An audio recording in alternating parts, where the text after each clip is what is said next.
Oh well, hello and welcome ladies and gentlemen to Windrose builds. Yes, we're gonna talk about builds, a lot of them, but there's one that I am actively using, so I am going to first go through the favorite one so far that I made after the Blade of the Thousand, because this is the best build out there. But it's a little bit difficult. It is a little bit difficult to play. So, for the armor, it's the usual armor. You just use the privateer set for getting the crit chance. That's it. Look, it gives me, if you look here, it gives me 10% crit hit chance and increase crit damage by 10% for each nearby enemy. This is not good for fighting against bosses. So when you're fighting like enemies in the crowds, like this is the set you get. But if you're planning on fighting one-on-one, fighting a boss or anything other than that, I would suggest either get the dash, jump, just use two more other set pieces. The fourth one is not good for one-on-one combat, but it is magnificent for fighting things inside the crowds. And yes, it includes 4 weapons. Right now this one is not ascended. I will be ascending it. But, well, there is a few problems. Yeah, I've used all my tumbagas. But, what I've been doing here, so, this is the thing behind the set. So, if you read the Cutlass, or great cartoon by the way. If you read what the Cutlass says, hits apply, take aim effect. Effects up to 9 stacks. Your next shot deals 10% bonus damage per stack. And attacks consume 10% less stamina when you ascend the weapon. As for the offhand, we're using Drake's double pistol. This is basically the second pistol you get from the game. Yeah, it has a B tier precision gain. Not important. Nothing important. We do not even care about that precision. Yes, you can eat food or get some damage for it, but I don't really like it. I will show you the talents too. But this gun can fire 2 quick shots in succession. When you ascend this weapon, shots apply vulnerability effects to the target. All damage dealt to affected target increased by 15%. Okay, see where I'm going with this? First, you either shoot the enemy, you start hitting it with the Cutlass, and then, when you have the 9 stacks, you just one-shot whatever is left of them, if there is any enemies left. Oh, well, you're out of HP. I switch to my Soul Eater, I grab it, yes, it's just level 10 ascended. It does more than enough damage and heals you to full when there's like 2 or 3 enemies around you. Like, even with 2, it can heal you to max most of the time. Depending on the enemy and how much damage they're taking on. But, details. Many unnecessary details. But, aside from that, I will be also ascending the Dueling Great Sword for the set. Why, you may ask? This is an agility set. Yes, because the Cutlass actually takes damage from agility. This takes from precision, this takes from agility, and this great sword also takes damage from agility. So what I'm doing here, I have vitality, I have a little bit of endurance, and Cutlass does not consume that much, let's say, vitality out of me. So, for example, when I have like 1 or 2 enemies, I'm just doing the Cutlass thing, bop, bop, and da, bop, bop, bop. Okay, back, we fire, then we go back in, attack, attack. I'll show this in combat too, but at the end. And if there's like too many enemies, or there is just one big enemy, I want to heal myself, I change, I F, I go back, I do this, I again go back to what I had, or if I want more a slash, or if I'm on low HP, I change to this great sword, and I just do this, back off, back off.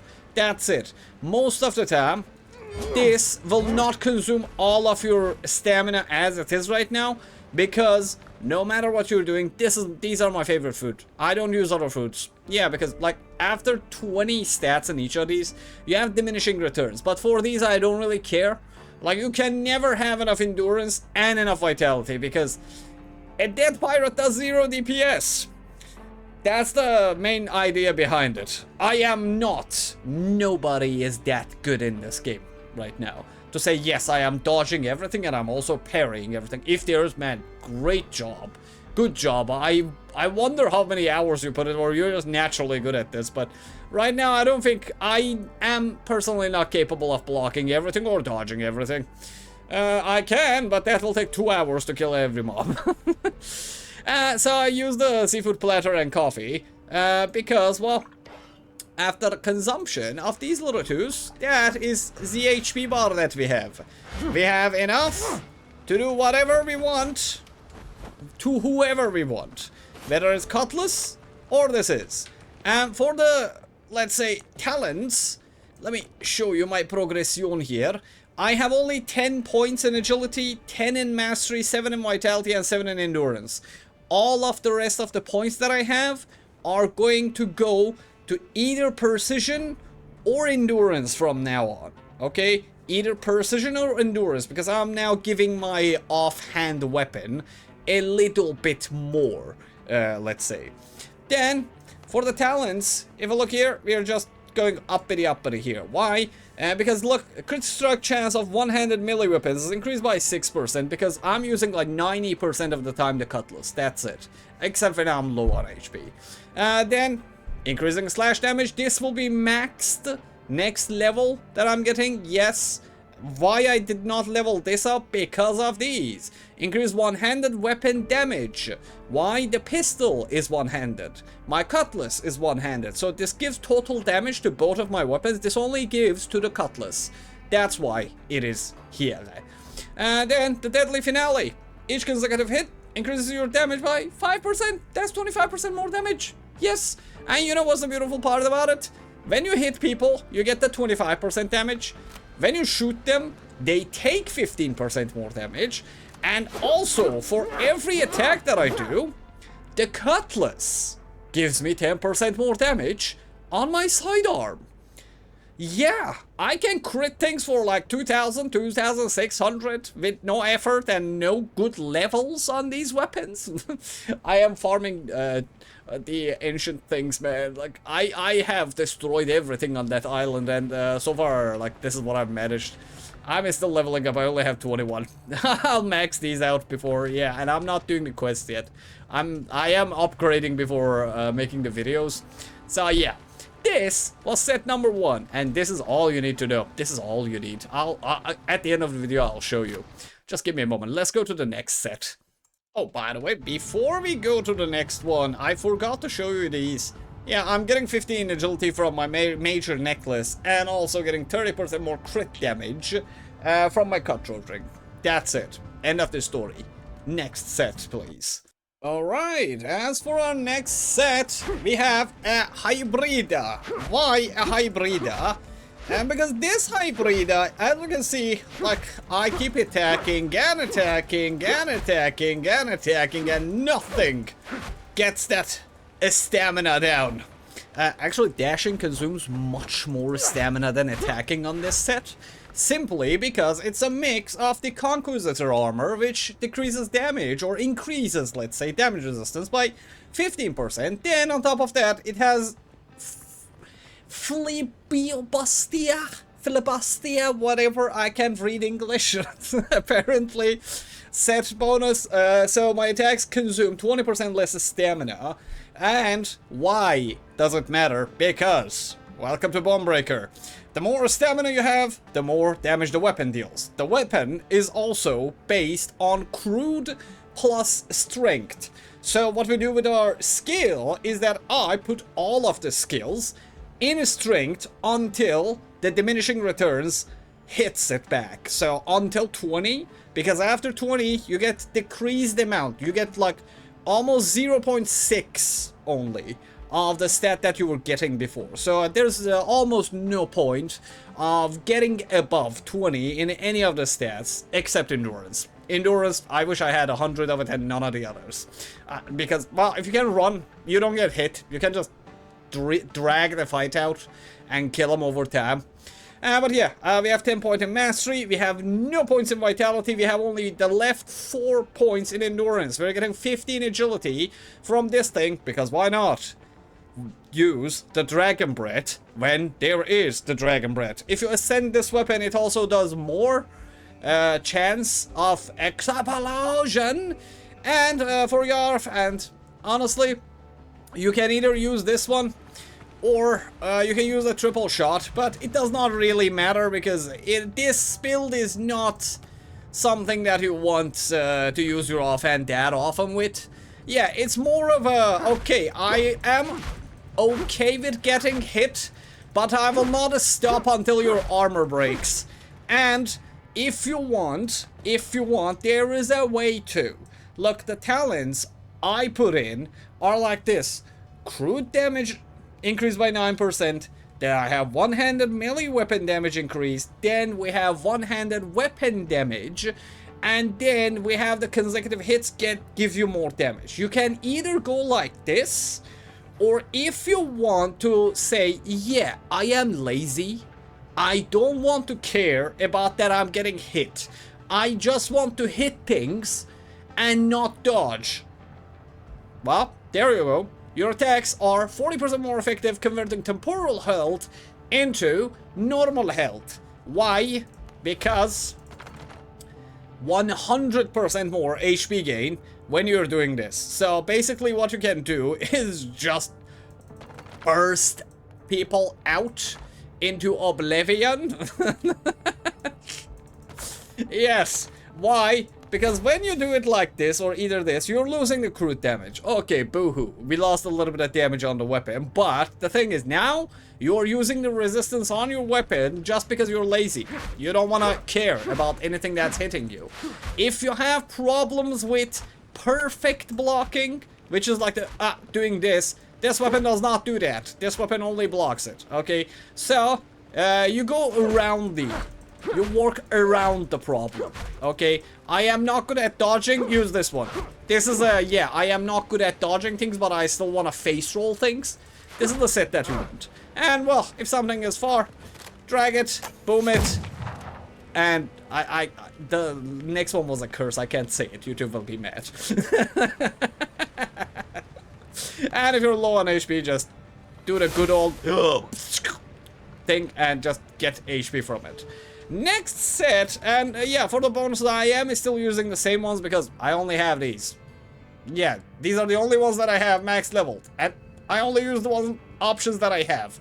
So, well, what gives? I don't have other necklaces, I need to go find those X's. Give me a second. Next one is easy one actually, but the best one. Up next is a tribute to a man, the myth, the legend. Let me solo her. This is only for the mighty, for the ones that have the heart to do so. For the ones that actually want a challenge. Grab your soul eater, put your copper pot on your head, and let me see you fight things, because that's the way to do it. And yes, you can do this. You can put a pot on your head, and well, if you really want a challenge in the game, this is the way to go. I have a dream. That dream is I finish this game with a pot on my head. But well, do I have the time? No, because I'm a part-time YouTuber and you guys are not subscribed. So I'll be doing this with 0 playtime for the rest of my life. I only have 3 hours for recording and playing at the same time, so yeah, that's why this is happening. But yeah, the third one is this. Do it if you want a challenge. But before I end the video, I will show you the fight. But let me tell you, thanks for watching, thanks for the likes, for the subs, for the hypes, memberships and supers, and thanks for correcting actually some of the tips that I gave in the last video, because I thought that these things do not respawn, but apparently they only don't in the coastal zones. They actually do spawn and respawn in the middle areas in the next sections. But, well, anyways, if it's daytime, I hope you have a fantastic day. If it's nighttime, come with me. I'm gonna show you some big crits. Okay, ladies and gentlemen, welcome to the jungle. Let's fight a crocodile. This is how you use the first set, by the way. 1, 2, 3. Look, I'm see, dead. Nothing. no attacks, right? Now look, this is 1, 2, 3, look, 4. I am at max stacks. 1,682 damage. Welcome to animal cruelty. And this is how I am cleaning these areas that fast without having max level, because, well, who cares? I am just good. This is just overpowered. Look, see that? I broke half of his armor. By the time he is there, he is dead. See, I did not even make it to the rest of that. Look, gotta do a hit on this guy. Okay, I don't care about you. I care about your friend. One friend died. Now, see, no blocking. No blocking needed. No blocking needed. Just get out of here. 1,765. Easy peasy. And this weapon is still level 11. That is the power of the Cutlass. Welcome to Cutlass with 15% increased damage on whatever you do. You're welcome. And I am very happy that I can share this with you guys because, man, this is awesome. I've been having so much fun. It's just big damage, man. Like, it doesn't even have anything special. It is just good at, like, doing whatever I want. It's just too powerful. I don't know why the Cutlass is this good, honestly. The agility weapons are a little bit overpowered. You can still, like, switch to this time to time, but after I upgraded the Cutlass a little bit, like, these things just die fast. Like, I don't even feel the need to do anything. Oh. See that 982? Let's test that out. I hope it does not crit. 2,356. See the difference of damage that you're doing there? That is the power of using the Cutlass for doing cutthroat things. Ha! That joke sucked, but I did it anyways. And ladies and gentlemen, that's the end of the video. Too long. See you in the next video, and stay tuned because up next we're gonna have Naval Combat. See you in the next video, fellas. See you in the next video.